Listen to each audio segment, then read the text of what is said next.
Puji Tuhan ya, kita semua baik-baik saja di sini. Pada pagi hari ini, saya ingin dan kami khususnya ingin mengucapkan puji syukur dan terima kasih kepada Tuhan bahwa dengan penyertaan-Nya kita semua bisa berkumpul di sini. Dan saya juga sangat mengapresiasi semua ibu-ibu yang sudah hadir di sini. Sudah ada berapa ya Bu Guti? 31. Oh, 31. Oke. Terima kasih ya ibu-ibu sudah hadir semua di sini. Adapun acara pada pagi hari ini akan diisi oleh webinar. Sebentar saya mau batuk. yang diadakan oleh kerjasama oleh bidang pendidikan dan Rumah Sakit Pondok Indah Puri. Adapun tema dari atau topik dari webinar kita adalah dan atasi, topiknya diganti ya, atasi nyeri pada lutut. Mungkin selama ini nyeri pada lutut, kita sudah tahu bahwa nyeri pada lutut adalah hal yang biasa terjadi pada lansia. Maka dari itu, tentu hal ini menarik untuk dijadikan topik. Semoga kita bisa menarik manfaat dari semua yang kita dengarkan pada hari ini. Maaf ibu-ibu, saya soalnya lagi batuk, pilek. Oke. Untuk itu, acara saya akan kembali serahkan kepada Ibu Katarina. Kepada Cik Catherine, silahkan dilanjutkan. Ya, baik Ibu Eni, terima kasih untuk sambutannya. Selamat pagi juga semua kepada ibu-ibu ranting lukas yang kita kasihi. Semoga hari ini acaranya bisa berjalan lancar dengan jaringan Wi-Fi kita semua tidak ada gangguan sehingga bisa mengikuti acara webinar kesehatan ini dengan maksimal. Saya juga ingin menyapa juga mungkin dari perwakilan rumah sakit, Ibu Dila sudah join kah di Zoom ini? Selamat pagi Ibu Katarina dan juga ibu-ibu dari komunitas Gereja MKK Ibu ya. Selamat pagi, terima kasih. Pagi Ibu Dila. Ya, mungkin ya ada salam sapa buat kita semua untuk acara perkenalan dokter hari ini. Dipersilahkan Ibu Dila. Ya, selamat pagi Ibu Katarina dan ibu-ibu dari WKRI Wanita Katolik Republik Indonesia dari cabang Gereja MKK Ibu ya. Terima kasih, saya atas nama Dila Pratiwi, perwakilan dari Rumah Sakit Pondok Indah Puri Indah. Senang sekali pagi hari ini bisa bergabung dan menyapa ibu-ibu semua. Semoga selalu dalam keadaan sehat dan yang terbaik dari Tuhan Yang Maha Esa. Pagi ini dari Rumah Sakit Pondok Indah Puri Indah, kami akan membawa dokter, yaitu Dr. Edward, namanya Dr. Edward Rekso Atmojo, sebagai perwakilan dari Rumah Sakit Pondok Indah Puri Indah, untuk menjelaskan mengenai materi kesehatan hari ini, yaitu atasi nyeri lutut dan penanganannya. Nah, untuk materi, apabila ibu-ibu nanti memang membutuhkan, sudah kami siapkan juga. Dan selain hari ini, Dr. Edward akan menjelaskan detail mengenai, sebenarnya lebih fokus ke arah nyeri lutut ya Ibu. Karena kan kebanyakan juga kalau wanita itu juga di usia tertentu itu sudah banyak juga yang mengalami nyeri lutut. Tapi apabila Ibu ada nyeri-nyeri yang lain yang memang mau ditanyakan ke Dr. Edward, nanti juga bisa Ibu. Karena akan ada sesi tanya jawab atau Q&A setelah acara webinar atau setelah Dr. Edward memberikan penjelasan mengenai nyeri lutut dan penanganannya. Untuk selanjutnya saya kembalikan ke Ibu Katarina. Terima kasih atas kesempatannya bisa menyapa pagi ini. Ya, baik Ibu Dila, terima kasih. Sedikit informasi aja mengenai undangan yang tertulis.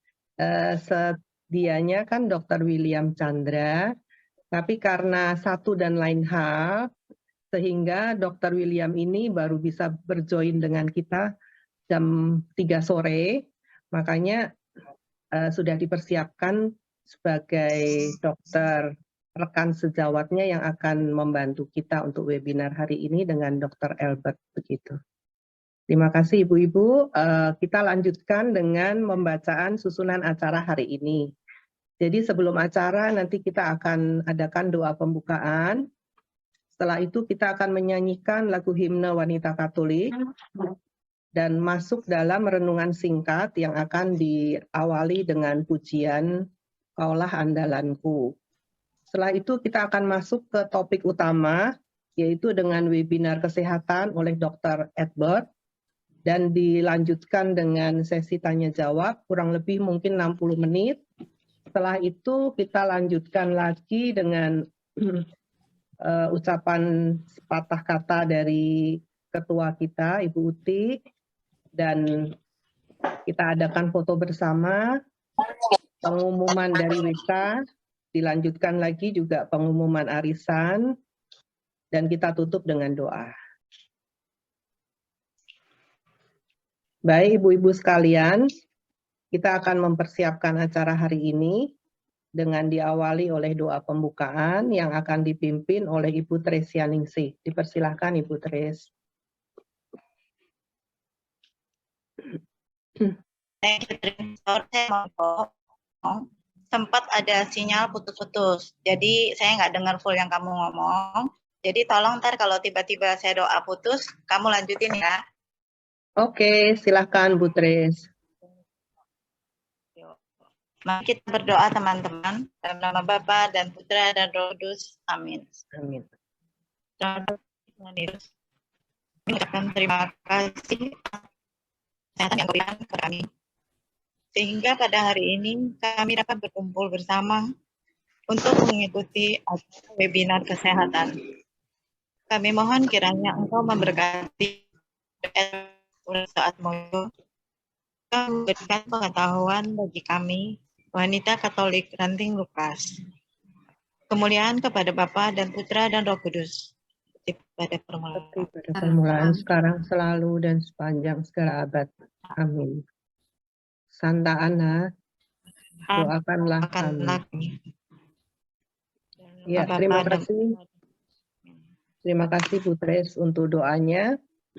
Mari Ibu-Ibu kita lanjutkan dengan menyanyikan lagu himne wanita Katolik. Dipersilahkan Ibu Yuli untuk share screen.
Baik Ibu-Ibu, kita akan lanjutkan dengan satu pujian sebelum memasuki ke renungan singkat dengan judul Kaulah Andalanku.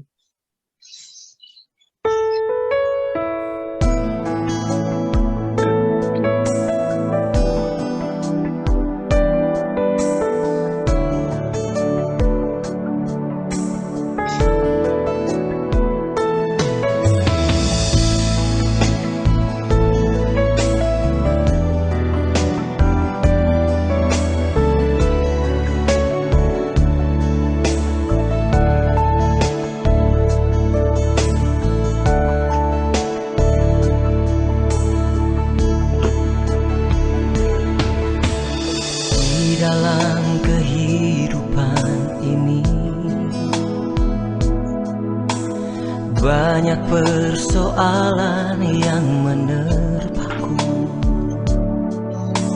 Tantangan dunia menghimpit jalan imanku, hingga ku seakan tak kuat bertahan. Namun saat ku bertemu Kau Yesus, Kau berikan aku harapan baru. Engkaulah jawaban pasti untuk ku dapat menjalani hidup dengan kekuatan-Mu. Kaulah andalanku, Kaulah harapanku. Ku tahu Kau setia selalu menopangku. Tuhan, ku mau setia, ku pegang janji-Mu. Firman-Mu setia, terangi jalanku. Kaulah andalanku, Kaulah perisaiku. Ku tahu Kau setia selalu menjagaku. Tuhan, ku mau setia, ku berikan hidupku. Firman-Mu setia, terangi jalanku. Baik, kita akan lanjutkan dengan renungan singkat yang akan dibawakan oleh Ibu Vicky. Dipersilahkan Ibu Vicky. Terima kasih Bu Katrin. Selamat pagi menjelang siang ya, Ibu Uti dan ibu-ibu wanita Katolik Ranting Lukas yang terkasih. Juga kepada tadi Ibu Dila mungkin kalau yang sudah hadir ya, dan Dr. Edward. Selamat siang. Shalom semuanya, salam sejahtera bagi kita semua. Sungguh kita berbahagia pada saat ini kita boleh berjumpa kembali dalam pertemuan wanita Katolik Ranting Lukas. Dan seperti biasa, sebelum kita memasuki acara yang utama, kita akan mendengarkan renungan singkat yang kali ini bertema Berjalan bersama Sang Terang. Ayatnya diambil dari Yohanes 12 ayat 36. Akan saya bacakan. Percayalah kepada terang itu, selama terang itu ada padamu, supaya kamu menjadi anak-anak terang. Itu ayatnya, singkat saja. Jadi di sini kita mau berbicara mengenai terang. Kita semua pasti menyukai terang itu. Kalau bagaimana rasanya kalau kita tiba-tiba berada di dalam gelap, misalkan malam hari, listrik mati di rumah, pasti kita tidak akan tinggal diam. Kita akan segera mengambil lilin, mengambil lampu senter, atau kalau yang sedang memegang HP, pasti kita akan segera menyalakan flashlight ya, lampunya ya, lampu HP, supaya kita dapat melihat ya. Karena memang kebanyakan orang tidak suka kegelapan ya. Karena di dalam gelap itu kita tidak dapat melihat apa-apa, dan kita juga bisa tersesat, bisa celaka kalau kita berjalan, bisa tersandung, bisa menabrak sesuatu ya. Dalam gelap juga kita tidak bisa melakukan sesuatu. Kalaupun kita melakukan sesuatu ya, berjalan misalkan sambil meraba-raba dengan tidak yakin ya. Jadi tinggal dalam kegelapan itu sangat tidak nyaman dan tidak aman. Demikian juga dengan kehidupan rohani kita. Kalau kegelapan dalam dunia nyata mendatangkan ketakutan ya, khawatir tersandung, khawatir jatuh ya, ketakutan dan kekalutan, begitu juga kegelapan dalam hidup rohani kita. Kalau hidup rohani kita gelap, maka kita tidak bisa melihat mana yang baik, mana yang jahat. Kita tidak tahu mana jalan kepada keselamatan dan mana jalan kepada kebinasaan. Yesus adalah terang yang mengusir kegelapan dari hidup kita orang percaya, yang mengusir kegelapan dari kehidupan kita, orang Kristiani, sehingga di dalam terang Tuhan kita bisa melihat mana yang baik, mana yang jahat, dan mata rohani kita pun dicelikkan sehingga kita bisa membedakan jalan kepada keselamatan dan jalan kepada kebinasaan. Jadi kalau kita bersama Yesus sang terang itu, kita tidak usah khawatir, kita tidak akan berjalan di dalam kegelapan. Tetapi benarkah Yesus ada di dalam hidup kita? Benarkah Yesus memimpin hidup kita dan kita berjalan bersama Dia? Mungkin ada di antara kita yang berkata dalam hati, saya dan keluarga rajin ke gereja, saya suka berderma, bahkan sudah melayani juga di gereja ini, saya kadang juga sebagai lektor, ikut KUR, dan lain sebagainya ya. Oh, saya juga aktif melayani di WK, di PD, di lingkungan, dan banyak lagi ya. Rasanya saya sudah berada di dalam terang itu. Benarkah demikian? Mari kita cek. Apakah kalau ada masalah kita masih suka marah-marah? Apakah kalau ada hal yang tidak menyenangkan kita masih tidak sabar? Kita masih cepat tersinggung? Suka bersungut-sungut?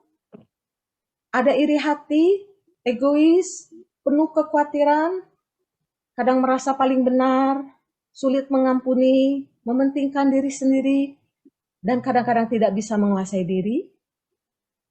Kalau kita masih seperti itu, maka kita belum berada di dalam terang itu. Hidup kita belum dipenuhi oleh terang dan damai sejahtera Tuhan. Lalu bagaimana supaya kita bisa berada di dalam terang itu? Kita perlu mengenal sang terang. Bagaimana mengenalnya? Yaitu melalui firman-Nya.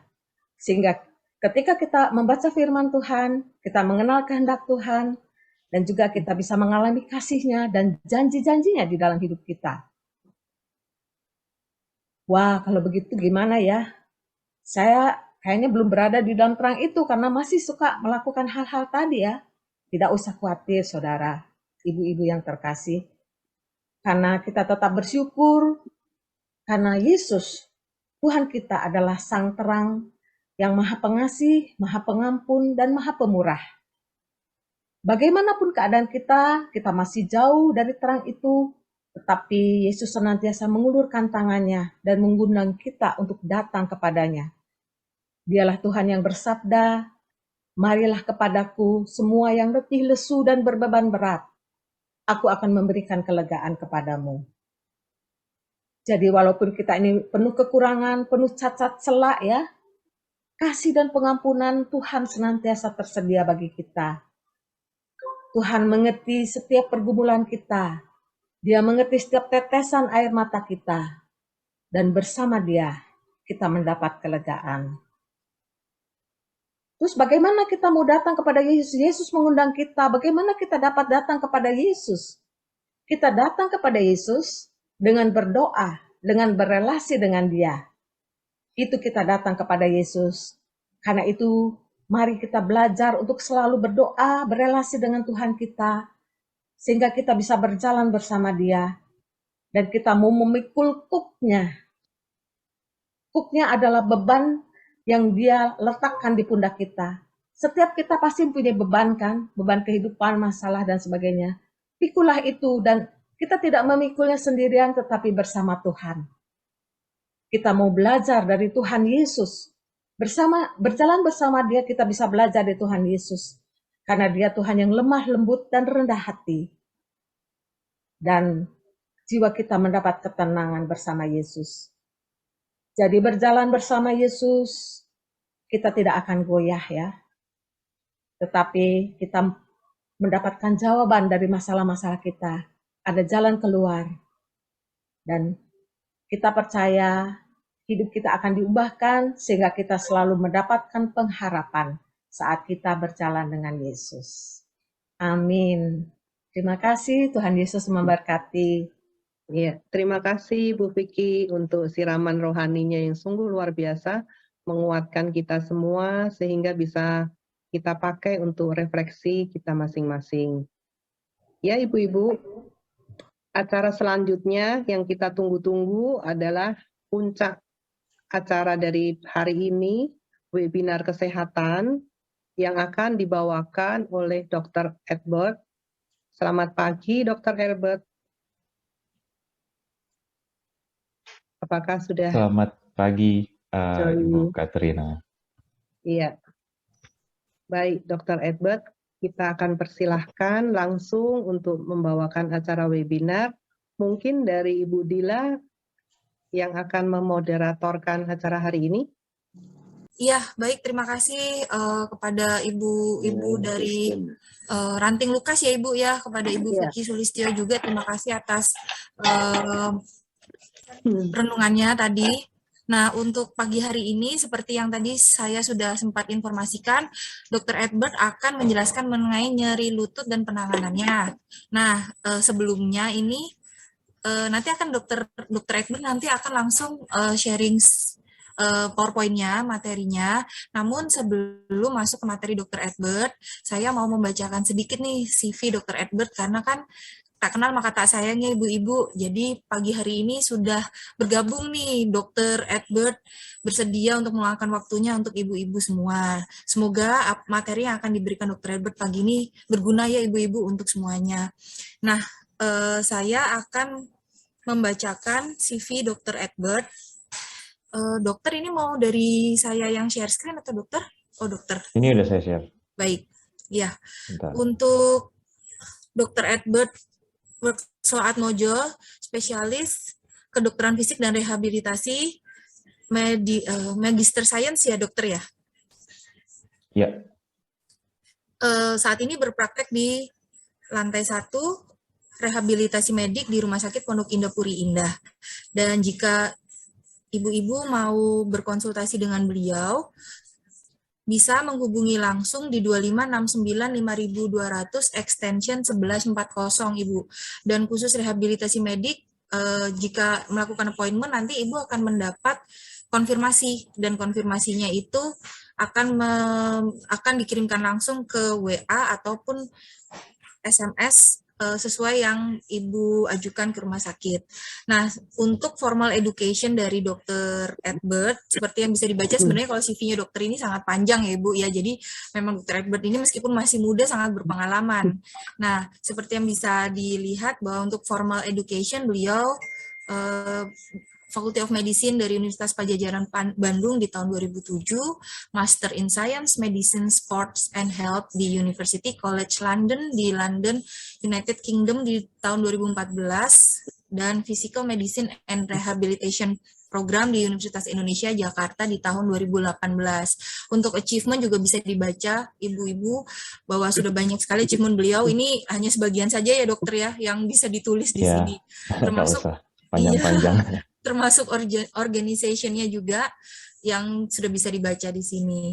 Nah, jadi nanti setelah Dr. Edward memberikan materinya, ibu-ibu juga bisa langsung bertanya ke Dr. Edward di Q&A atau sesi tanya jawab. Untuk waktu dan tempat saya kembalikan dan saya berikan ke Dr. Edward. Silakan dokter. Ya, baik. Terima kasih Mbak Dila. Terima kasih Bu Katarina. Selamat pagi menjelang siang kepada saya ingin mengucapkan terima kasih atas kepada ini ya Komunitas Wanita Katolik RI Maria Kusuma Karmel. Saya Dr. Edward, tadi sudah diperkenalkan. Saya ingin mewakili dari Departemen dari Rehab Medik RSPI Puri. Nah, jadi saya pada kesempatan pagi ini, saya ingin membahas mengenai nyeri lutut dan penanganannya. Oke, kita mulai aja ya. Ya, jadi kemarin kan saya ditanya untuk topiknya apa sih yang mau dibahas, ini nyeri lutut. Jadi kenapa nyeri lutut? Ini karena nyeri lutut ini salah satu keluhan yang paling sering ditemukan di poli atau pada pasien-pasien saya sehari-hari. Terutama pada mungkin sesuai dengan komunitas yang sekarang ini ya, komunitas wanita Katolik itu banyak yang mengalami nyeri lutut, dan paling sering itu nih kayak gini keluhannya nih yang paling saya sering dengar itu lututnya suka bunyi kalau ditekuk, atau kalau misalkan sakit lututnya kalau lagi jongkok atau lagi nekuk. Kemudian bisa juga ada yang ngomong sakit lututnya itu cuma terasa kalau lagi duduk, lagi habis duduk ke berdiri. Nah, kemudian bisa juga ada yang ngeluh sakit lututnya ini kalau berdiri lama aja. Ada juga yang ngeluhnya sakit lututnya kalau jalan aja. Ada juga yang kalau cuman waktu naik turun tangga aja. Ada juga yang bisa setiap saat atau gabungan dari semua keluhan-keluhan ini. Nah, gimana nih dari ibu-ibu sini mungkin ada yang mengalami nyeri-nyeri lutut seperti ini nggak dari keluhan-keluhan paling sering ini? Nanti boleh coba kita diskusi atau kita omongin di akhir sesi ya. Jadi untuk singkat aja, saya ingin menjelaskan dulu struktur dari lutut ini seperti apa sih. Bisa dilihat kalau misalkan yang di sebelah kiri ini, itu ada tulang-tulangnya dari lututnya. Lutut itu terdiri dari tulang paha, tulang tibia atau tulang betis, dan juga tempurung lututnya itu sendiri. Itu tulangnya. Tapi di dalam situ juga ada tulang rawan. Tulang rawan ini yang putih-putih ini. Tulang rawan, kemudian ada bantalan dari eh, sendinya, yaitu adalah meniskus disebutnya. Di sekitar itu di sekelilingi adanya ligamen-ligamen. Ligamen LCL, MCL, di dalam juga ada ACL dan PCL. Ini tuh semua yang menjaga kestabilan dari lutut. Jadi kalau memang ada masalah pada lutut, kita harus periksa semua struktur-struktur ini. Kalau memang ada bermasalah, ya kita tangani sesuai dengan struktur yang bermasalah tadi. Kemudian itu baru bagian dalam aja. Di luarnya juga banyak lagi. Ini yang di luarnya nih bisa dilihat. Ada otot-ototnya banyak. Dari depan otot paha, dan di belakang juga sebenarnya ada lagi otot hamstring. Kemudian di bawah ini otot-otot dari betis. Dan juga di sekitar situ tuh ada jaringan-jaringan lunak seperti adanya soft tissue, bursa, itu bantalan-bantalan seperti ini. Ini semua adalah struktur-struktur yang bisa menyebabkan nyeri pada lutut.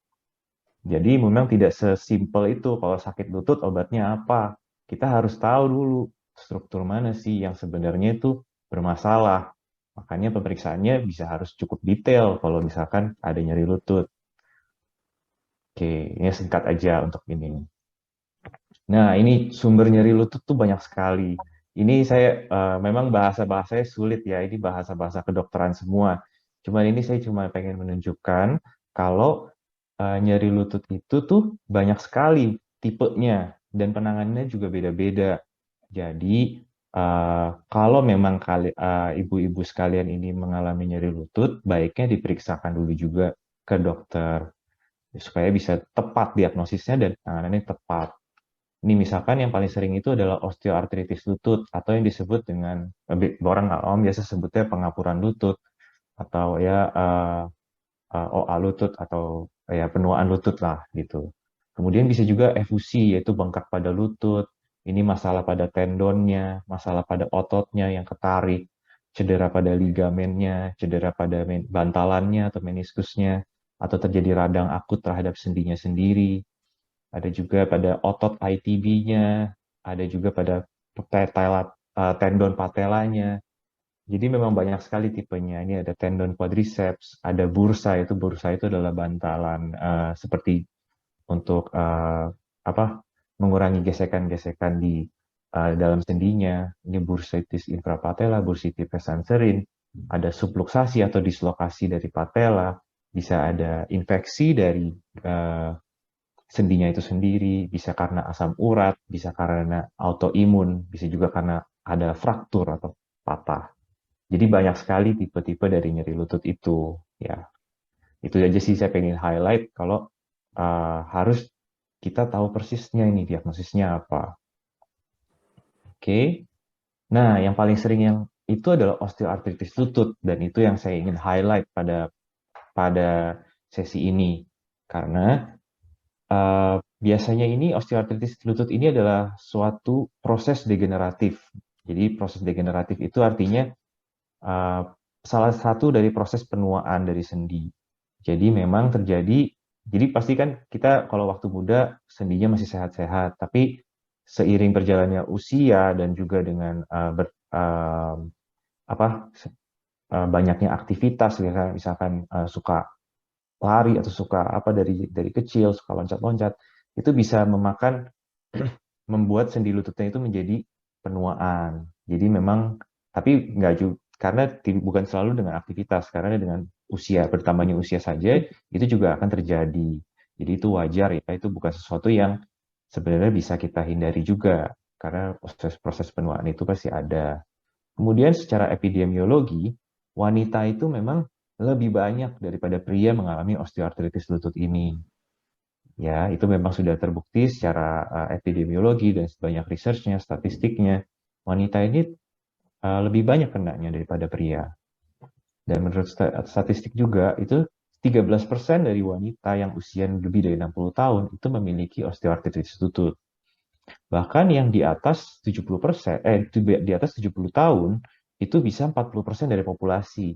Tapi bukan berarti mereka bergejala. Jadi bisa aja mengalami osteoartritis ini, tapi tidak bergejala. Jadi nggak perlu takut dulu juga ya, Bu. Oke, next. Ya, ini sekedar penjelasan singkat saja tentang grading, atau jadi klasifikasi dari derajat keberatan dari osteoartritis tadi. Bisa dilihat dari yang grade 0, ini tidak ada OA. Lihat sendinya bagus. Tulang-tulangnya nih, garisnya mulus, licin. Dan jarak antara tulangnya ini masih tebal. Jadi dibilang ini normalnya. Kemudian ada yang grade 1, yaitu yang ringan. Itu kadang udah mulai muncul nih sedikit, nih sedikit putih-putih. Dan apakah ini ada penumbuhan tulang-tulang baru di ujung. Tapi dia masih cukup tebal dari celah sendinya. Jadi dia masih grade 1. Kemudian yang grade 2, ini yang mild OA juga, dia udah ada sedikit penipisan dan juga udah mulai terlihat penumbuhan osteofit. Osteofit ini adalah penumbuhan tulang baru. Kemudian untuk yang grade ketiga, itu yang lebih berat lagi. Bisa dilihat yang ini yang di bagian tengah ini dia sudah mulai makin tipis lagi celah sendinya. Dan juga sudah ada penumbuhan tulang baru di sini, di sini. Ini yang bisa menimbulkan rasa nyeri pada lututnya. Kemudian yang grade keempat itu adalah yang sudah, ya istilahnya grade paling akhir ya, yang paling berat. Di sini bisa dilihat sangat tipis celah sendinya, bahkan bisa tulang bertemu dengan tulang. Dan biasanya kalau sudah di grade sini, itu akan nyeri sekali dan biasanya sih perlukan operasi. Ya, jadi ini saya sharing aja gimana tipe-tipe dari osteoartritis ini, dari prosesnya dari yang ringan sampai dengan berat. Ya, jadi saya ingin menjelaskan mengenai kira-kira apa sih yang bisa dilakukan ketika mengalami nyeri lutut. Ini adalah garis besar dari terapi untuk nyeri lutut osteoartritis sebagai contoh ya. Jadi misalkan Anda mengalami nyeri lutut, Anda bisa datang untuk periksakan ke dokter SPKFR, itu dokter seperti saya.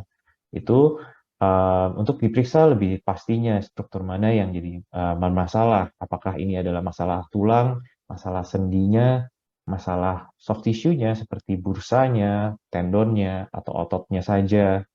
Itu karena penanganannya bisa berbeda-beda. Dan kadang kita biasa memerlukan pemeriksaan penunjang seperti X-ray, atau USG, atau di MRI. Nah, biasanya itu kita kan kalau terapi selalu inginnya konservatif dulu. Kita tidak ingin yang terlalu agresif atau yang terlalu invasif. Nah, ini saya menjelaskan secara garis besar aja terapi konservatif ini apa saja sih biasanya untuk nyeri lutut. Kalau terapi konservatif itu, yang pertama itu adalah modifikasi lifestyle. Apa sih maksudnya modifikasi lifestyle? Ini bisa jadi seperti kita aktivitasnya apa sehari-hari. Misalkan kita banyak naik turun tangga atau banyak lari, banyak jalan. Ini bisa jadi suatu catatan gitu. Karena mungkin kita mungkin kurangi naik turun tangga, sebisa mungkin kita kurangin yang jongkok-jongkok, sebisa mungkin yang kurangin yang angkat barang berat ketika sudah mengalami nyeri-nyeri lutut ini. Itu menjadikan edukasi bagaimana kita bisa melindungi sendi-sendi lutut kita. Kemudian yang kedua itu adalah lose weight. Lose weight ini adalah ya seperti namanya ya, penurunan berat badan. Jadi, kenapa kita perlu menurunkan berat badan pada kasus-kasus osteoartritis? Karena itu kan sudah jelas ya tadi bisa ada penyempitan celah sendi. Dan kalau beban tubuh kita itu besar, sedangkan otot kita itu tidak sekuat itu untuk menahan bebannya, maka beban pada lututnya itu juga akan semakin tinggi dan bisa meningkatkan rasa nyerinya atau memperparah kondisinya. Jadi selalu kita dokter-dokter juga semua menyarankan kalau misalkan mengalami osteoartritis lutut, itu untuk pasiennya menurunkan berat badan sebisanya. Ya mungkin memang sulit ya, mungkin nggak semuanya bisa. Ya easier said than done ya, lebih mudah ngomongin daripada dilakukan. Cuman ini kita selalu sarankan kalau bisa akan lebih bagus. Dan mungkin ya bisa juga konsultasi ke dokter gizi juga nanti untuk masalah ini. Untuk yang ketiga, terapi konservatif itu obat. Ya itu biasalah. Kita tahu kalau orang sakit pasti dikasih obat. Obatnya ini bisa obat anti nyeri, anti radang, dan juga bisa ada suplemen-suplemen untuk sendinya sendiri. Ini bisa dikasih juga obatnya dan biasanya cukup membantu juga, apalagi terutama untuk yang baru grade-grade awal atau masih ringan. Kemudian yang keempat itu adalah ortosis lutut. Itu seperti yang mungkin sudah pada tahu juga, knee support atau seperti deker lutut. Jadi dia fungsinya memang untuk mensupport lutut kita. Jadi dia supaya membantu aktivasi otot-otot lututnya supaya dia bisa menahan beban lebih tinggi. Ya, tapi ini suportif aja sebenarnya, bukan sesuatu yang definitif atau sesuatu yang bisa menyembuhkan.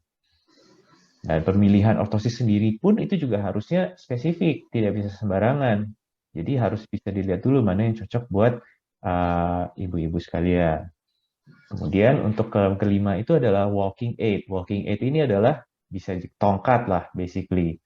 Jadi mungkin pada yang kasus cukup berat, ketika dia menginjak atau menumpu berat badan saja, itu sudah sakit, bisa dibantu dengan menggunakan tongkat. Selain itu juga bisa menjaga keseimbangan juga ya tongkat ini. Jadi mungkin nggak perlu malu juga kalau memakai tongkat, karena memang ini penting dan perlu dilakukan untuk mengurangi beban pada lututnya. Jadi nanti bisa kita ajarin caranya gimana cara pakai tongkat yang benarnya, itu bisa kita ajarin juga. Kemudian terapi konservatif yang paling penting terakhir itu ada physical therapy. Physical therapy ini itu terapi fisik ya, yang bisa kita sebut juga fisioterapi. Nah, jadi ini biasanya kita lakukan semuanya dulu secara komprehensif dan secara dalam waktu tertentu juga pastinya, nggak bisa instan ya. Dan kalau memang masih tidak berhasil juga, baru nanti kita pertimbangkan yang lebih agresif atau invasif, itu seperti injeksi, atau nerve block itu blokir saraf, kemudian ablasi dari radiofrekuensi. Ini untuk mematikan saraf juga bisa dilakukan. Kemudian jika tidak bisa juga atau masih sakit juga atau terlalu berat kondisinya, itu kita lakukan operasi. Biasanya operasi ganti sendi lutut. Itu biasanya oleh dokter ortopedi nantinya. Ya, ini secara garis besar penanganan nyeri lututnya. Sekarang saya ingin menjelaskan mengenai terapi fisik tadi secara jelas, karena ini memang di bidang saya, di bidang kami, di Departemen Rehab Medik, itu untuk physical terapinya. Ini saya ingin menjelaskan saja berbagai macam tipe terapi yang bisa kita lakukan untuk nyeri lutut. Ini yang pertama, itu alat diatermi terapi. Ini adalah terapi panas. Dia menggunakan gelombang elektromagnetik yang fungsinya untuk memanaskan di dalam lututnya. Dan dengan proses ini, dia bisa membantu mengurangi rasa sakit, mengurangi spasme atau ketegangan otot juga. Jadi biasanya setelah diberikan terapi ini, pasien akan merasa enakan lah nyerinya. Kemudian ultrasound terapi, ini juga menggunakan teknologi ultrasound. Dia menggunakan gelombang suara, dia akan bisa memberikan efek panas juga kepada dalam sendinya, bisa memberikan efek mengurangi rasa nyeri, dan bisa memberikan efek seperti regenerasi atau membantu penyembuhan dari jaringan lebih cepat. Kemudian terapi alat lainnya itu adalah elektroterapi. Ini biasanya dengan terapi listrik. Mungkin kalau ibu-ibu ada yang pernah terapi atau fisioterapi sebelumnya, itu terapi ini menggunakan ya body setrum gitu disebutnya ya. Jadi setrum ini fungsi apa sih? Bukan kayak untuk ya di setrum-setrum biasa gitu, tapi setrum ini biasanya bisa berguna untuk mengurangi rasa sakit juga.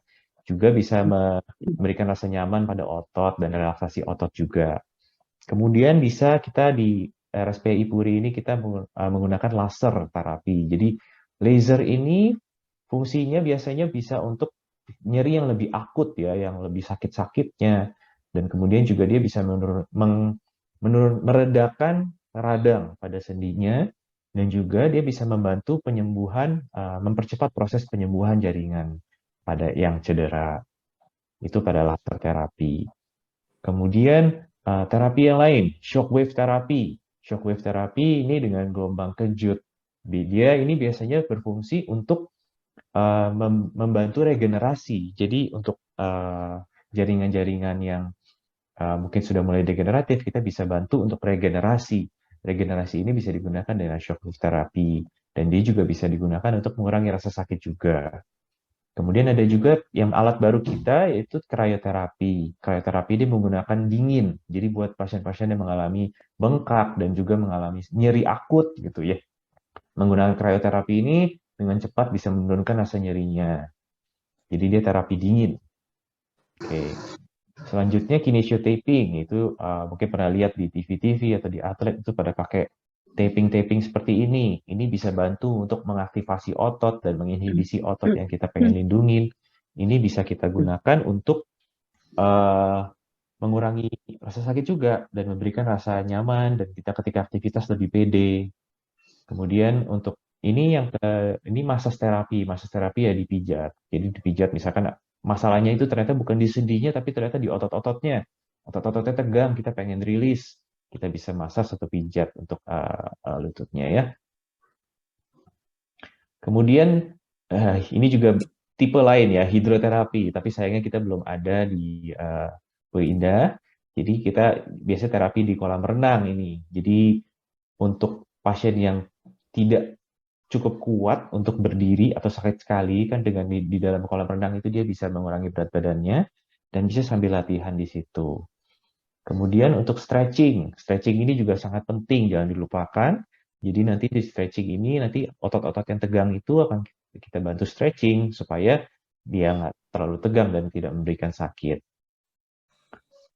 Dan juga terakhir ini adalah latihan penguatan lutut. Jadi dari semua guideline atau petunjuk dari dunia medis, semua masalah-masalah osteoartritis ini harus dilakukan latihan penguatan lutut. Ini adalah rekomendasi nomor 1. Kenapa? Karena dengan kita memiliki osteoartritis atau nyeri pada lutut ini, kan dia harus menahan beban tubuh kita. Dan apalagi kalau tubuh kita bebannya cukup tinggi. Jadi kita perlu punya kekuatan otot yang cukup supaya dia bisa stabil. Karena karena kalau misalkan ototnya lemah dan dia tidak stabil, tentu dia jadi akan mudah sakit dan juga ya makin lama makin lemah, makin parah lagi nanti kondisinya. Jadi ini harus banget buat seluruh pasien dengan osteoartritis, mungkin buat ibu-ibu yang sudah mengalami sakit-sakit di lututnya sedikit, melakukan exercise untuk penguatan lutut itu sangat penting dilakukan. Tidak harus sulit-sulit gimana, ini adalah beberapa contoh saja yang bisa dilakukan di rumah. Atau kalau misalkan ragu, nanti bisa konsultasi dulu dengan dokter untuk latihannya gimana sih caranya. Ya inilah, nanti kita bisa tunjukkan. Begitu. Jadi, nah kesimpulan saja, nyeri lutut itu jadi ada berbagai macam. Dan penyebabnya juga macam-macam. Jadi diagnosis yang tepat itu juga sangat penting untuk menentukan terapi yang terbaik. Dan biasanya terapi konservatif ini adalah pilihan utama atau pertama dalam penanganan nyeri lutut. Jika memang tidak berhasil, maka bisa mulai mempertimbangkan terapi lain yang lebih agresif, seperti injeksi atau dioperasi. Nah, kemudian fisikoterapi ini juga sangat penting dilakukan pada terapi konservatif, dan juga setelah dilakukan terapi yang agresif. Jadi walaupun sudah dilakukan injeksi atau dilakukan operasi, tetap biasanya memerlukan terapi fisik atau fisioterapi tadi. Dan untuk pemilihan physical therapy tadi kan banyak banget tuh modelnya ya. Mungkin kalau bingung pakai alat yang mana, itu nggak usah khawatir karena itu nanti akan kita yang bantu pilihkan yang terbaik buat ibu-ibu sekalian. Oke. Begitu saja, kalau memang mau bertemu konsultasi dengan saya bisa di Rumah Sakit Pondok Indah Puri Indah setiap hari Senin, Rabu, Jumat jam 9 sampai jam 6 saya di sana. Terima kasih atas perhatiannya. Kalau ingin mengenal saya lebih lanjut, saya ada channel YouTube juga, Dr. Edbert, dan Instagram saya Dr. Edbert. Di situ saya sharing beberapa tips sederhana untuk latihan-latihan yang bisa dilakukan di rumah. Dan ini adalah kontak email saya jika ingin email kontak saya. Sekian perhatiannya, terima kasih atas perhatian semua dah. dan undangannya. Puji Tuhan sudah bisa berkumpul semua di sini. Kalau ada pertanyaan, silakan, saya dengan senang hati akan menjawab. Terima kasih. Iya, baik dokter, terima kasih atas penjelasannya. Untuk melanjutkan sesi tanya jawab, ada sedikit informasi dari Bu Dila ya, untuk men-share screen dari Dr. Lisya, gitu. Terima kasih Ibu, salam kenal semuanya, Ibu-ibu, ada bapak-bapak nggak ya? Terima kasih juga Dr. Edward atas informasinya. Nah Ibu-ibu, bapak-bapak, ini saya share lagi nih sedikit mengenai jadwal praktek Dr. Edward sebelum saya masuk sharing sedikit mengenai promo yang ada di Rumah Sakit Pondok Indah Puri Indah. Nah Dr. Edward ini seperti penjelasan yang tadi, Ibu-ibu udah keren sekali, udah paham sekali mengenai teknik-teknik relaksasi otot dan rehabilitasi medis lainnya. Nah kalau misalnya penasaran terus pengen nyobain nih gimana ya konsultasi sama dokter, Dr. Edward ada Senin sampai Jumat di Rumah Sakit Pondok Indah Puri Indah. Yang bagian paling bawahnya itu Sabtu ya Bapak Ibu ya. Jadi untuk jadwalnya terlampir Dr. Edward ada dari jam 10 sampai jam 1 di hari Senin, Rabu, dan Jumat. Untuk jam 2 sampai jam 5 yang sore-sore mungkin lebih nyaman bisa di hari Senin, Rabu, dan Jumat juga. Oke, saya izin lanjutkan untuk sedikit informasi menyambung dari yang tadi sudah dijelaskan oleh Dr. Edward. Nah, Ibu-ibu pernah nggak sih merasakan duduk kelamaan, terus lama-lama rasanya kok pinggangnya makin sakit, terus udah berdiri, udah dipijat bahkan, udah dikasih koyo, udah dikasih minyak, aduh kok masih sakit ya dok. Terus udah sampai ini ya, dikretek-kretekin itu yang sekarang lagi populer-populer tuh yang pijat-pijat sampai bunyi tulang-tulangnya. Tapi juga belum baik. Nah, hati-hati ibu-ibu dan bapak-bapak di rumah, kalau misalnya ada yang seperti itu dan berlangsung sangat lama nyeri punggungnya, saran kami dari dokter segera diperiksakan, tahu-taunya ternyata ada penyebab lainnya. Jadi bukan cuma karena ototnya tadi ya. Kalau cuma gara-gara ototnya tadi, nanti bisa terapi sama dokter Edward, relaksasi otot. Tapi kalau ternyata penyebabnya yang lain, seperti saraf kejepit, atau ternyata ada tulang yang keropos, nah ini penanganannya perlu lebih intensif dan tata laksananya lebih komprehensif lagi. Nah, jadi buat ibu-ibu dan bapak-bapak yang mau screening, memeriksakan tulang punggungnya, atau kadang nih keluhannya bukan tulang punggung dok, tapi nyerinya di lutut. Jadi kayaknya kalau jalan tuh lutut makin nyeri, apalagi kalau naik tangga rasanya sakit dok. Tapi udah istirahat, nanti kalau aktivitas lagi masih sakit lagi.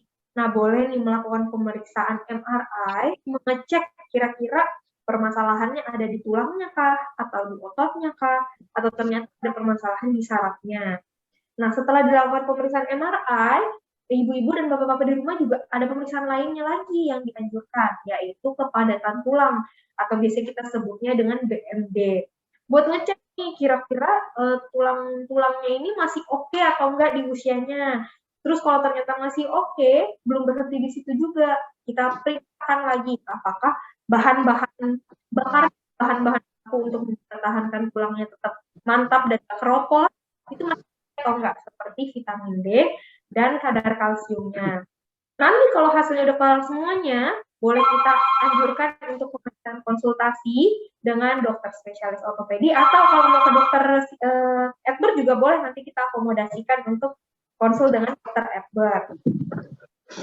Ini total harganya jadi 5,5 juta dari harga normalnya yang hampir 7 juta. Nah, gitu deh Bapak Ibu. Ya, jadi di sini mungkin saya koreksi sedikit ya, untuk konsultasi hasil pemeriksaannya itu tidak harus ke ortopedi, tapi nanti kalau ternyata saya review hasilnya tulangnya bagus, ternyata untuk MRI juga bagus, nah saya anjurnya ke dokter Edward karena berarti permasalahannya ada di otot, atau mungkin dokter Edward bisa membuatkan planning kira-kira ibu terapinya apa nih supaya ke depannya juga penguatan otot-otot aktivitasnya lebih enak lagi. Oke, izin lanjut lagi untuk slide berikutnya. Nah, untuk ibu-ibu juga, selain yang tadi sempat dijelaskan oleh Dr. Edward dan mengenai pemeriksaan screening tulang punggung dan lutut, ada satu nih kendala yang sering menyerang kita, yaitu tumor payudara atau tumor serviks ya, kanker serviks ya Bapak Ibu ya. Kalau bapak-bapak ada istrinya di rumah boleh diinformasikan. Tapi kalau yang ibu-ibu di sini harus dengar nih. Biasanya kita tuh sering cenderung diem-diem aja. Jadi kalau mandi periksa terus ternyata ada benjolan, tapi takut periksa ke dokter nanti malah kenapa-napa. Justru sebaliknya ibu-ibu harus segera periksa ke dokter kalau ketemu ada benjolan. Belum tentu benjolan ini sesuatu yang berbahaya, bisa aja tumor-tumor yang ternyata tumor jinak atau hanya kista yang ternyata aman. Nah, tapi untuk menentukan aman atau tidak, ibu-ibu terutama yang di atas 40 tahun diwajibkan, bahkan dianjurkan dan diwajibkan untuk melakukan pemeriksaan sekali di atas umur 40 tahun untuk tahu nih kira-kira ada benjolannya atau enggak. Kalau misalnya bukan ada benjolan dan diinformasikan sama dokter aman, tetap harus follow up tiap tahun untuk memastikan tetap masih aman dan bukan sesuatu yang berbahaya. Untuk screeningnya ini biasanya dengan USG payudara disertai dengan pap smear atau pemeriksaan sel-sel serviksnya ya. Biasanya kita bilangnya pap smear Kinpret dan HPV DNA. Jadi buat ngecek lagi kalau ternyata sel-selnya bagus, apakah ada virus HPV yang sering bikin kelamin yang menginfeksi ibu-ibu. Nah, setelah itu nanti hasilnya kita konsultasiin ke dokter spesialis onkologi sama dokter kebidanan dan kandungan. Nah, dari yang harga totalnya bisa sampai 5 juta, sedang promo menjadi 3,6 juta. Jadi ini sangat membantu ya ibu-ibu untuk paket-paket pemeriksaannya. Nah, satu lagi nih untuk anak-anak, terutama anak perempuan, vaksinasi gardasi heboh banget nih dicanangkan pemerintah dan bahkan menjadi program vaksinasi wajib untuk anak sekolah dasar. Biasanya di usia 5-6 tahun. Nah, tapi kalau udah lewat, nggak bisa nih ikut program tersebut. Nah, jadi bisa mendaftarkan sendiri untuk mengambil vaksinasi Gardasil sebanyak 3 dosis yang harga normalnya dari 4,8 juta jadi 3,3 juta. Udah all in termasuk konsultasi sama dokternya. Oke, untuk slide yang terakhir. Nah, yang terakhir ini khusus untuk sebenarnya ke keluarga yang laki-laki cenderungnya ya. Jadi apalagi yang merokok, terus berat badan berlebih, ada riwayat gula, atau darah tinggi. Nah, perlu sekali dilakukan screening jantung atau pengecekan apakah ada sumbatan kira-kira di jantungnya, atau mungkin sering nyeri-nyeri dada tapi diabaikan pikirannya cuma ini paling mah atau telat makan. Hati-hati, harus dilakukan pemeriksaan jantung untuk memastikan tidak ada sumbatan di jantungnya.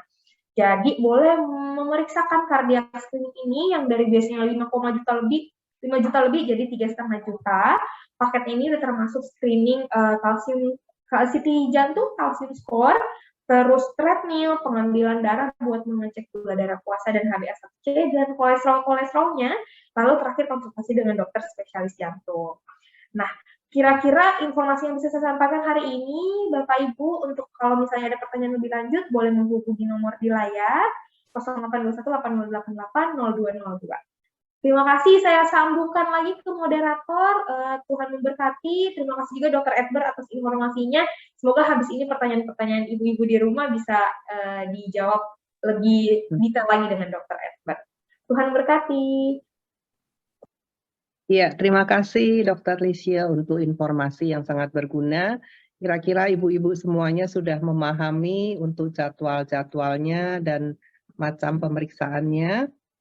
Baik, sekarang kita akan lanjutkan untuk sesi tanya-jawab dengan Dr. Albert kembali. Kepada ibu-ibu yang akan mengajukan pertanyaan, dipersilahkan. Ya, apakah ada yang mau bertanya, Bu-Ibu? Iya, selamat siang dokter. Saya Siang, mau Ibu. bertanya.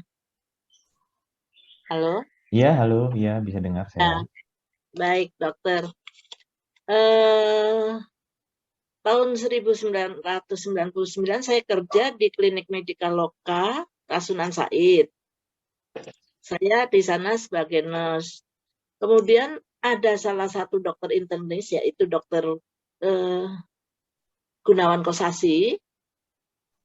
Memang usianya sudah lanjut waktu itu, dokter itu mungkin hampir 70 tahunan ya.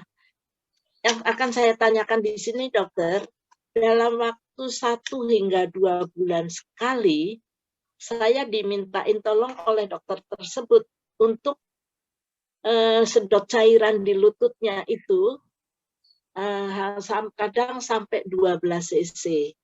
Dan cairannya itu seperti mentega cair gitu, lemak gitu loh dokter.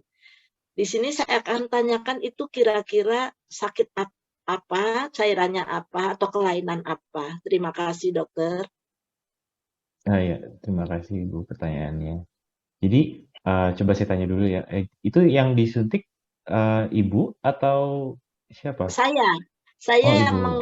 saya yang disuruh yang disuntik dokter itu, saya hanya menyedot, maksudnya mengeluarkan cairan itu pakai swab. Oke, jadi menyedot cairannya Ibu setiap bulan lakukan itu ya? Hampir ya antara 1 bulan sampai 2 bulan sekali dokter. Pasiennya memang mengalami sakit lutut? Pasiennya dokter itu sendiri. Iya, Jadi si dokter itu minta tolong, panggil saya, Suster Tres tolong saya sedotin cairan ini gitu loh. Iya. Ini tuh dari lututnya dokter. Tapi maksudnya apakah dia mengalami sakit nyeri lutut setiap hari gitu? Atau cuma pengen disedot aja? Atau bagaimana? Saya mohon maaf ya, nggak tanya ke dokter sakit atau enggak, cuman dokter itu minta tolong, Suster Tres tolong bantu saya gitu. Terus di ruangan dokter tersebut, saya hisap itu pakai swab, pakai jarum suntik itu, kadang hampir 12 cc dokter, cairan itu dibuang. Nggak bengkak, dan itu ya agak sedikit bengkak dokter. Makanya yang akan saya tanyakan ke dokter Edward, ini cairan apa atau kelainan apa gitu dokter, itu terdapat pada lutut. Dokter tersebut laki-laki dokter. Terima kasih. Baik Bu, terima kasih. Oke, jadi udah dapat lebih gambaran ya. Jadi memang sebenarnya ini bukan praktek yang common ya, yang sering untuk menyedot cairan terus-menerus. Karena cairan itu sebenarnya memang ada di dalam sendi kita. Normalnya itu ada, tapi nggak banyak. Kalau dia terus-terusan produksi terus, kita harus curiga nih, apakah ada cedera di dalam sendinya itu sendiri, apakah ada osteoartritis yang parah, dan apakah sudah pernah diperiksakan belum lebih lanjut, apa mungkin beliau tuh harusnya dioperasi tapi beliau mau.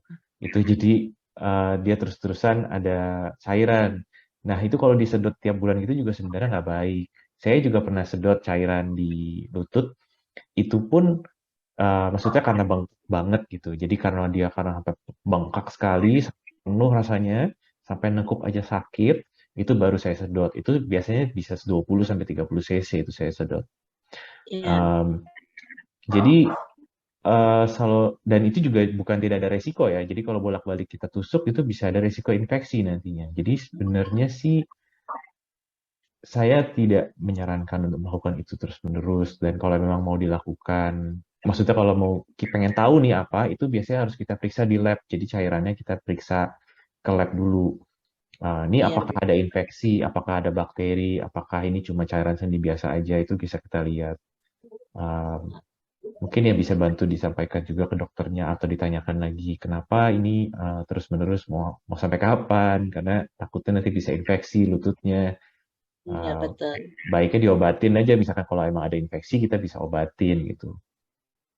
Maaf dokter, itu bisa terjadi pada wanita nggak dokter? Bisa saja, semua wanita laki-laki sama aja. Baik dokter, terima kasih. Ya, Tuhan memberkati. Tuhan berkati juga Bu. Saya mau tanya, ada boleh lagi? Dokter? Boleh. Sama Ibu Teresia juga. Teresianya beda belakangnya. Nah, begini dok, saya kan memang ada kasus saraf kejepit. Di pinggang itu L4 dan 5, kemudian yang di leher, serviks itu awalnya 3, 4, 5, kemudian lama-lama jadi sampai 6 dan 7. Nah, sering-sering kalau bermasalah dengan ada masalah, jadi saya di fisioterapi. Nah, Iya. penggunaan alat-alatnya itu yang suka dipakai itu ada 3, ultrasound, TENS, sama di sinar. Nah, Iya. saya kepengen tahu perbedaan signifikan dari alat-alat itu apa, dan kenapa kadang-kadang kalau di ultrasound, yang suka di ultrasound itu tangan ya, atau kadang-kadang di belakang juga di ultrasound, itu ada saat-saat tertentu yang rasanya apa ya, ngilu banget. Itu ya. Itu kadang-kadang enggak. Jadi apakah petugasnya yang enggak dapat titiknya, atau memang bagaimana itu? Sakitnya itu munculnya karena tangan saya bermasalah, atau memang ada gelombang tertentu yang bisa memang menyebabkan sakit gitu? Ya, itu aja dok sementara. Oke, baik. Untuk yang menjawab pertanyaan pertama dulu ya Bu ya. Jadi tadi apa alatnya? TENS, ultrasound, sama yang di sinar panasin ya? ultraviolet apa ya? Diatermi biasanya itu ya. Dipanasin. Ya, Ya, jadi diatermi. jadi untuk diatermi itu adalah alat tadi ya, gelombang elektromagnetik. Dia fungsinya untuk memberikan efek panas. Efek panas ini bisa efeknya untuk merelaksasi otot pertama. Dia juga bisa menurunkan rasa nyeri, dan dia dalam area cukup luas sekaligus. Jadi dia biasanya ya memberikan efek nyaman juga sih ketika dilakukan. Kemudian untuk TENS itu adalah listrik. Listrik ini gunanya untuk ngeblok rasa nyeri. Jadi dari saraf sensoris kita atau saraf yang menerima sensasi itu diblok sama listriknya itu. Tapi memang itu sifatnya sebenarnya hanya sementara kalau itu. Kemudian yang ultrasound itu memang dia menggunakan gelombang suara. Dia bisa memberikan efek panas juga, tapi lebih terfokus. Jadi ke daerah yang lebih kecil biasanya. Dan dia bisa intensitasnya lebih tinggi. Jadi dia memang targetnya untuk lokasi-lokasi yang lebih kecil sih biasanya.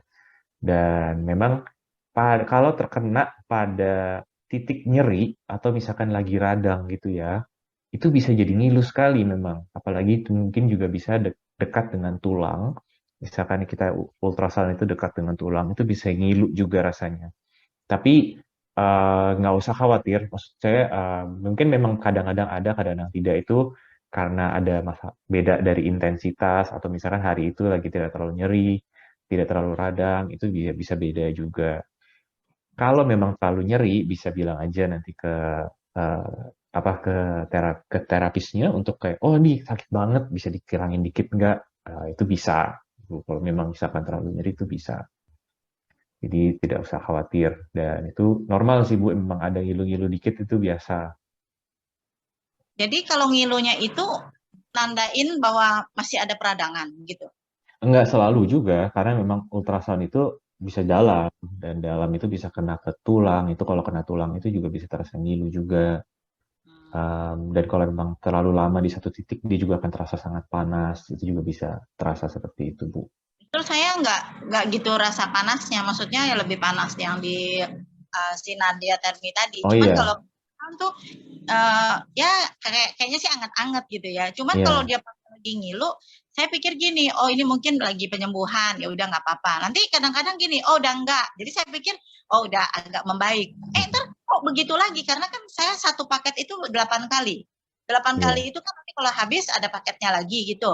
Nah itu bilang ada, kan saya jadi bingung. Ini udah sembuh apa belum ya? Gitu. Nanti memang begitu ya.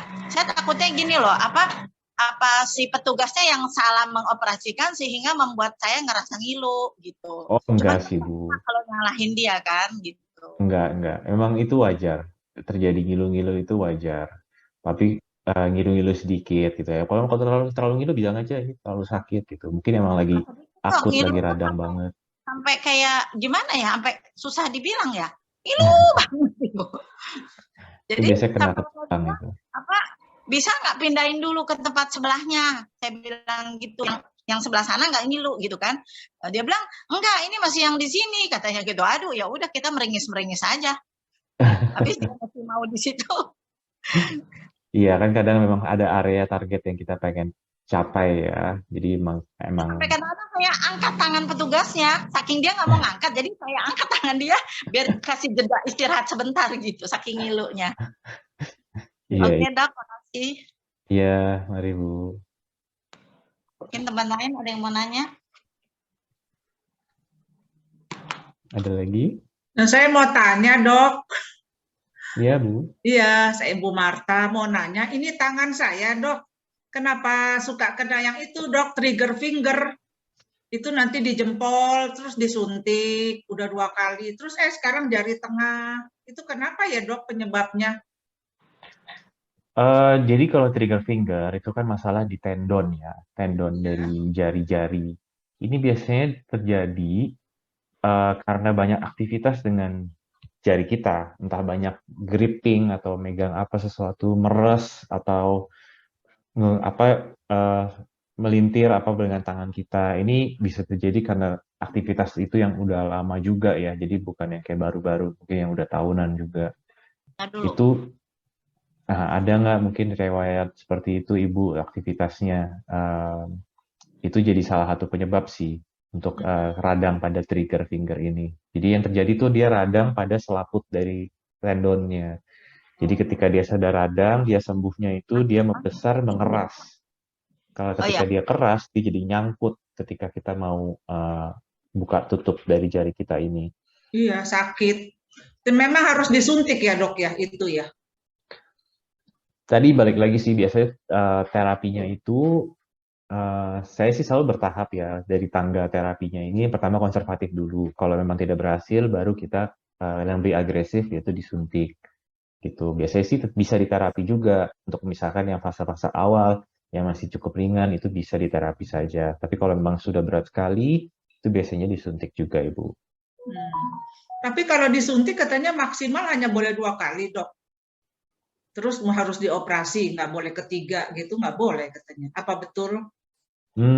Karena ini maksudnya di tempat yang sama ya? Di tempat yang sama bukan? Iya, di jari yang sama. Iya, jadi karena memang ada pertimbangan kalau disuntik itu, ada pertimbangan kalau misalkan disuntik steroid, itu bisa mencederai tendonnya. Tendonnya itu bisa jadi melemah dan bisa putus kalau sering-sering sering-sering disuntik. Jadi mungkin karena itu tidak bisa terlalu sering juga ya Bu. Jadi harus dioperasi Dok, lebih bagus atau gimana? Saya kurang tahu ya maksudnya kondisi Ibu seberapa parahnya ya sekarang ini. Jadi mungkin bisa dilihat dulu sih Bu, kira-kira gimana kondisinya. Apakah masih udah berapa lama? Apakah masih radang akut? Apakah cuma sisa nyangkutnya aja? Itu juga jadi pertimbangan sih Bu. Baik kalau diperiksa dulu mungkin kalau Ibu mau bisa saya liatin dulu nanti. Oh gitu. Iya. Ya, terima kasih dokter penjelasannya. Ya, sama-sama Ibu. Ada lagi? Dokter, iya. Kebetulan ini ada titipan pertanyaan dari Ibu Yulian yang hari ini berhalangan hadir, Dok. Jadi dokter, pertanyaannya begini, mengalami linu pada lutut sampai ke pinggang. Ngilu sekali, terutama pada posisi tidur, mau bangun, dari duduk mau berdiri, dan posisi membungkuk. Apakah ini osteoporosis atau osteoartritis, dan bagaimana cara mengatasinya? Sebentar Bu, maaf boleh tolong diulangi lagi. Jadi dia ngilunya di bagian lutut dan pinggang? Ya, linu pada lutut sampai ke pinggang. Lutut sampai ke pinggang. Ya, mengalami ngilu juga, ngilu sekali, terutama pada posisi tidur mau bangun, dan dari duduk mau berdiri, dan posisi membungkuk. Bagaimana mengatasinya? Apakah ini termasuk osteoporosis atau osteoartritis?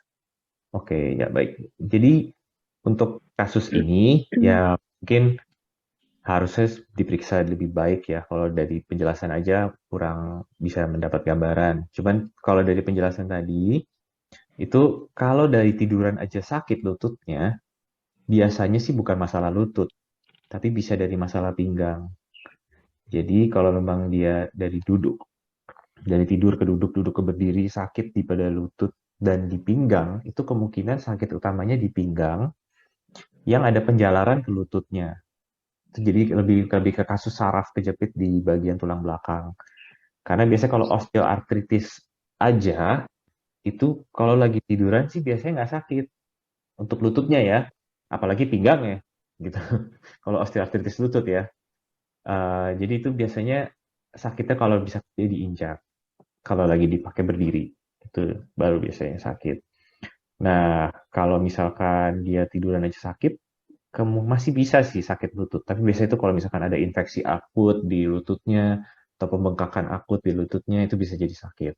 Cuman mungkin ini saya rasa lebih ke arah dari pinggangnya, yang penjalaran ke arah lutut ini. Tapi pastinya baiknya diperiksa dulu, Bu. Udah diperiksa belum? Iya, baik. Berarti lebih cenderung ke HNP ya, dokter ya? Iya. Bisa juga sih, maksudnya dua-duanya ada. Cuman tadi menurut dari penjelasan tadi, kemungkinan dari pinggangnya ke lutut. Iya, baik dokter. Satu lagi dok, ini titipan pertanyaan mengenai HNP, itu ada di lumbar 3, 4, dan 5. Ya. Untuk terapinya lebih ke berenang dok. Kira-kira saran dari dokter untuk gerakan apa yang cocok? Gerakan renang maksudnya. Gaya apakah yang cocok begitu dok? Untuk HNP di lumbar 3, 4, dan 5. Oke, ya. Sebenarnya saya pernah bahas ini di salah satu YouTube video saya. Jadi mungkin kalau mau lihat di situ bisa juga sih. Jadi kalau misalkan berenang, itu biasanya pada kasus-kasus tulang belakang itu bagus ya. Banyak dokter yang merekomendasikan kalau sakit pinggang atau sakit kejepit itu berenang. Kenapa? Karena kalau kita berenang itu berat badan kita kan jadi terbantu sama buoyancy dari air itu kan. Jadi tidak terlalu berat dan dia jadi ada kayak break gitu loh. Beban di tulang belakangnya jadi tidak terlalu berat. Kalau berenang sendirinya itu harus dilihat dulu gayanya. Jadi biasanya yang paling bagus itu sebenarnya justru gaya punggung atau gaya bebas. Kalau gaya dada itu harus dilihat karena biasanya kan kalau gaya dada itu kita akan untuk naik ke atas itu kita akan melengkungkan tulang belakang kita ke atas kan untuk mengambil udara atau nafas. Dan kalau kita lakukan itu terus-menerus, itu bisa tidak bagus juga untuk tulang belakangnya. Jadi harus dilihat dulu kalau melakukan itu sakit tidak. Yang paling netral itu biasanya gaya punggung atau gaya bebas. Kalau untuk berenang. Kalau gaya dada, kebanyakan sih favorit orang gaya dada. Jadi harus diperhatikan juga kalau melakukan gerakan itu terlalu banyak sakit tidak pinggangnya. Itu sih. Iya, baik dokter. Terima kasih infonya. Ada lagi? Dok, boleh tanya lagi dok? Boleh. Nah, teman-teman ada yang mau nanya nggak nih? Kalau ada, silakan duluan, saya belakangan. Kalau nggak ada, saya yang nanya nih. Gini dok, tadi kan pada slide yang sumber nyeri lutut, itu kan ada beberapa. Saya sempat lihat ada rheumatoid arthritis. Rheumatoid arthritis ini yang biasa disingkat RA bukan dok? Betul. Yang itu bagian dari autoimun? Yes. Nah, saya ini dulu sering bangun tidur tuh kalau begini tangan tuh kaku. Jadi kaku gitu ya, kiri kanan. Tapi kalau misalnya udah dibawa kerja, ngapa-ngapain, nyiapin sarapan anak putra sekolah gitu, terus nanti dia hilang. Terus nanti besok begitu lagi. Jadi saya pikir, nggak apa-apa, udah saya diemin. Lama-lama, siang-siang kok kalau diginiin agak kenceng, dicengkrem gini, di sininya ada rasa sakit dok. Terus saya pikir gini, kayaknya nggak beres nih. Nah kemudian saya pas lagi kontrol ke dokter, pas internis saya ngomong, loh kenapa tangan saya begini, gitu kan? Terus dia bilang, dia oper saya ke bagian rheumatoid, rheumatologi. Rheumatologi, ya. Dia oper ke subnya rheumatologi, sampai di sana saya dicek darah. Cek darah, saya lupa yang dicek. Hasilnya dia bilang saya RA seronegatif katanya. Nah, jadi saya dinyatakan ada autoimun katanya gitu. Nah, terus saya kan dikasih konsumsi ya obat bulanan katanya untuk menekan ya supaya menyebar. Nah, tadi kan di slide itu kan sumber rasa nyeri lutut. Berarti si RA ini maksudnya bisa bukannya ini aja, bisa seluruh sendi, Dok, benar? Bisa, iya. Bisa, Bu. RA bisa kemana-mana sendinya. Oh. Jadi nggak apa kalau orang lutut berarti belum tentu ya tadi ya yang osteoartritis atau apa ya berarti ya? Iya, ya banyak kemungkinannya memang Ibu. Dan saya kalau rutin kan berobat ke dokter reumatologi ini. Ya. Cuman ya saya kalau misalnya saya udah ngeluh yang berkaitan dengan waktu itu apa ya, saya ada sakit apa. Dia langsung bilang gini katanya, RA-nya udah nyebar tuh. Yang benar saya bilang gitu. Saya takutnya tidak apa ya, dia pikir saya nyebar RA-nya sehingga cukup obat yang bulanan dia kasih. Padahal kasusnya beda ya, saya sedikit minta supaya bisa diperiksa lebih detail kan. Akhirnya saya kan di MRI. Waktu itu di leher. Saya bilang saya sakit nih gini. Akhirnya di MRI juga. Setelah MRI ternyata benar. Saya punya stage 345 sudah menjadi ke-7. Akhirnya fisioterapi. Nah itu yang saya pikir kalau dia bilang main nyebar-nyebar aja, berarti kan saya nggak di fisioterapi dong. Dia pikir cukup dengan konsumsi obat. Jadi saya ya kekeh aja. Sekarang juga ada case begitu, Dok.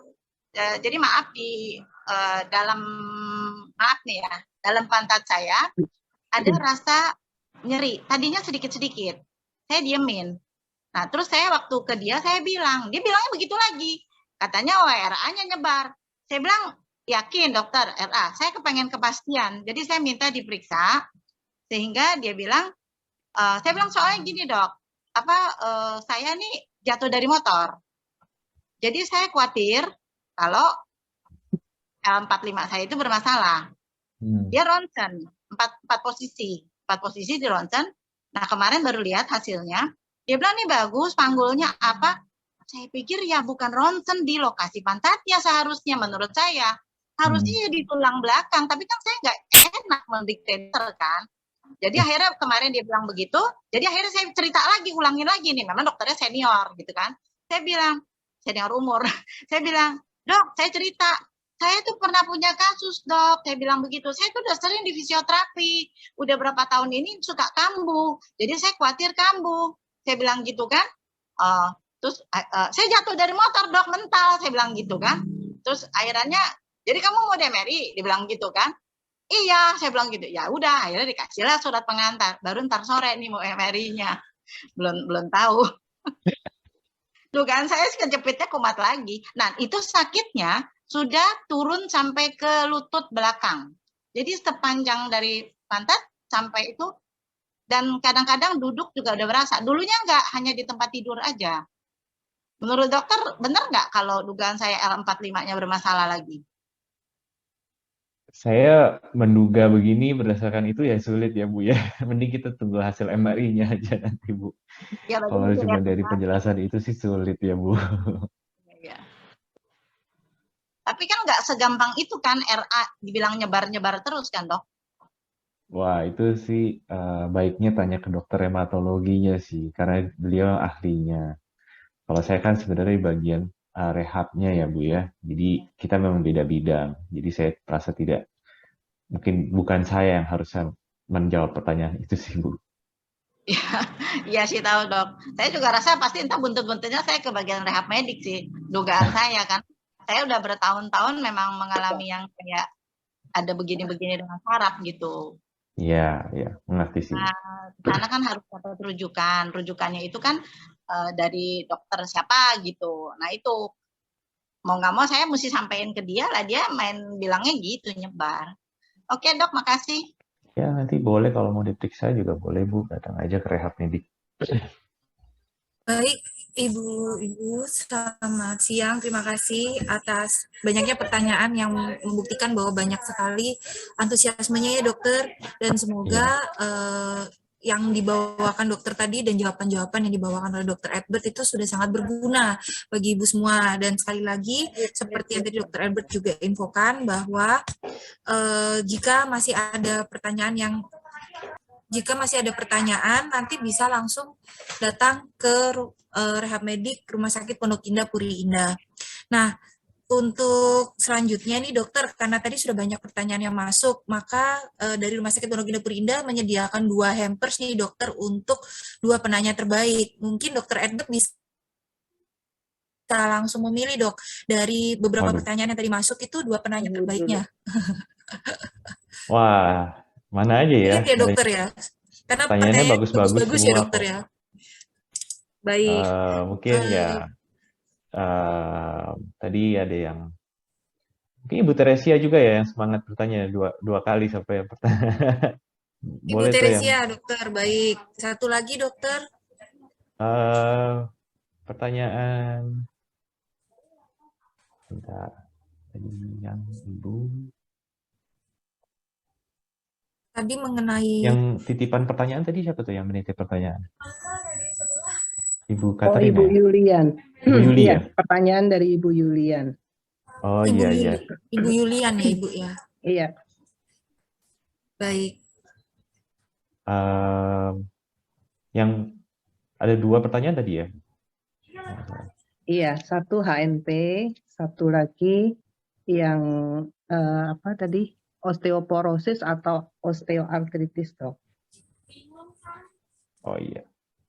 Betul ya dokter ya. Saya lupa nyatetin sih tadi dia bilang. Karena tadi iya pertanyaannya langsung ya. Jadi dengan Ibu Teresia dan Ibu Yulian ya, Ibu. Baik. Ibu Katarina. Iya, betul ya. Betul. Baik. Iya. Selamat kepada Ibu Teresia dan Ibu Yulian. Nanti untuk hampers akan saya koordinasikan dengan PIC dari Ranting Lukas ya Ibu yang menghubungi saya. Biasanya Ibu Katarina ya Ibu ya. Iya, baik. Ya. Baik, Bu Dila. Terima kasih. Baik, iya. Baik, untuk penjelasan dan materi serta jawaban dari Dr. Edward mewakili Rumah Sakit Pondok Indah Puri Indah sampai di sini Ibu. Untuk kurang dan lebihnya kami juga mohon maaf apabila selanjutnya nanti ibu-ibu dari Ranting Lukas mau bertanya lebih lanjut dengan Dr. Edward bisa datang langsung ke Rumah Sakit Pondok Indah Puri Indah di bagian rehabilitasi medis di lantai 1 atau bisa langsung menghubungi di 021 2569 5200 di extension 1140. Nah, untuk selanjutnya saya kembalikan ke Ibu Katarina. Terima kasih. Iya, Ibu Dila, terima kasih juga Dr. Albert. Kebetulan sebelum dokter melanjutkan praktek, saya ingin mewakili juga dari WKRI melalui Ketua Ranting kita, Ibu Uti, untuk menyampaikan 1-2 patah kata. Terima kasih. Terima kasih Ibu Katarina. Salam. Puji syukur kita panjatkan kepada Allah Bapa karena penyertaannya webinar bersama dokter dari RSPI Puri Indah dapat berjalan dengan lancar. Pada kesempatan ini kami atas nama segenap pengurus dan anggota WK Ranting Lukas mengucapkan terima kasih kepada Dr. Ebert dari RSPI yang telah berkenan memberikan atau memaparkan berbagai hal seputar nyeri lutut yang sering dialami oleh kita yang senior-senior ini, dan tadi telah disampaikan pula bagaimana cara penanganannya. Semoga apa yang dipaparkan oleh dokter ini dapat bermanfaat bagi kami semua. Terima kasih juga kepada Ibu Dila sebagai moderator dan narahubung dari RSPI Puri Indah. Dan juga terima kasih ibu-ibu yang sudah bertugas hari ini dari bidang pendidikan, Ibu Catherine, Ibu Eni, Ibu Tres, Ibu Yuli, Bu Vicky, Bu Ani, Bu Linda, dan ibu-ibu semua yang hadir dari anggota maupun dari lingkungan-lingkungan. Terima kasih. Sekali lagi kami ucapkan terima kasih dan semoga apa yang sudah disampaikan oleh narasumber tadi dapat berguna bagi kita semua. Demikian, Tuhan memberkati.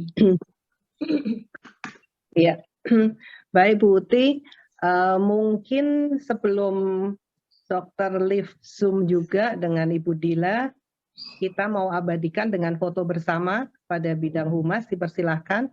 Boleh, siap. Pakai gaya nggak nih?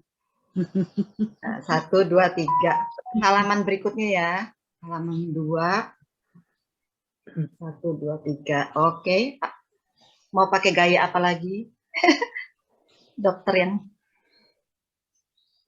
ini sudah sih. Apa dokter mau pakai gaya apa dokter? Dokter Edward. Oh, nggak usah. Gitu kayak Gaya cantik dokter, gaya cantik. Gimana? punya gaya apa memang ibu-ibu biasanya? Terserah dokter. Apa sih biasanya zaman sekarang yang gini ya gini? Iya, oke. Ayo semua ikutin dokter gayanya. Oke, Ya. satu lagi ya, sebentar ya.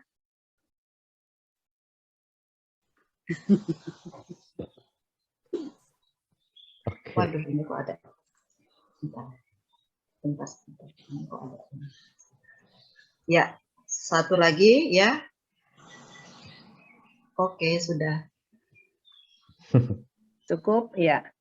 Terima kasih Dokter Herbert, Ibu Dila Terima kasih juga. ibu-ibu sekalian. Iya, untuk webinar kesehatan hari ini sungguh sangat bermanfaat bagi para anggota kita semuanya. Kira-kira Tuhan memberkati dan kepada dokter mungkin kalau mau live dari Zoom dipersilahkan juga. Baik, kalau gitu saya izin permisi dulu, pamit. Mungkin ya, di lain kesempatan semoga bisa bertemu lagi. Oke, Baik. pamit ya. Terima kasih semua. Terima kasih dokter. Terima kasih dokter. Makasih Izin dulu. udah. Terima kasih Ibu Dila. Terima kasih Terima Bu kasih Dila. Ibu. Kami dari Rumah Sakit Pondok Indah Puri Indah juga berterima kasih. Sampai bertemu di acara selanjutnya. Selamat siang. Iya, Ya. terima kasih. Terima Terima kasih dokter. Iya, ibu-ibu, kita lanjut lagi ya acara hari ini dengan pengumuman yang akan disampaikan oleh Ibu Uti. Pada Ibu Uti dipersilahkan. Terima kasih. Ibu-ibu, terima kasih untuk yang sudah berdonasi untuk seci. Tadi pagi kita sudah ada acara tuang seci di rumah Ibu Marta Taslim. Kemudian terima kasih juga untuk ibu-ibu yang telah berdonasi untuk Baksos Geraha Lansia Merpati Tangerang. Dana yang terkumpul sebesar Rp5.050.036 sudah kita transfer ke cabang. Kemudian nanti bulan Agustus ibu-ibu ada pertemuan bulanan yang akan dikoordinir oleh bidang kesejahteraan. Kita akan ada kegiatan keluar dan nanti akan lebih jelasnya nanti akan disampaikan oleh Ibu Erna di WA grup WK. Kemudian masih dibuka pendaftaran Ziarek tanggal 15 September. Silahkan ibu-ibu untuk segera mendaftar ya. Itu aja Bu Catherine, ditambah mungkin bendahara ini ada dua-duanya kebetulan sedang berhalangan. Saya akan sampaikan sekalian pengumuman pemenang arisan. Iya. Yang pertama Ibu Kartika, yang kedua Ibu Risma, ketiga Ibu Titi Herawati, dan yang keempat Ibu Laneke. Silakan ibu-ibu yang tadi memenangkan arisan untuk segera menghubungi bendahara dan memberikan nomor rekeningnya. Demikian Ibu Catherine. Terima kasih. Baik, kita sudah sampai ke penghujung acara. Dengan kita tutup doa oleh Ibu Tresya Ningsih, dipersilahkan. Oke, mari kita berdoa teman-teman. Dalam nama Bapa dan Putra dan Roh Kudus, amin. Allah Bapa yang Maha Baik, terima kasih atas pelaksanaan acara hari ini yang telah berjalan dengan lancar, sehingga kami boleh mendapatkan pengetahuan yang diberikan oleh Dr. Edward. Semoga informasi yang baru saja kami dengar tersebut dapat bermanfaat bagi kami semua. Berkatilah Dr. Edward agar selalu sehat dan sukses dalam pekerjaannya. Sebentar lagi acara hari ini akan berakhir. Kami mohon kesehatan yang baik bagi kami semua, agar bulan Agustus kami bisa mengadakan acara dengan tema yang berbeda. Santa Ana. Doakanlah kami. Dalam nama Bapa dan Putra dan Roh Kudus. Amin. Terima kasih Bu Tre. Terima kasih. Terima kasih Ibu-ibu Sama-sama. semua.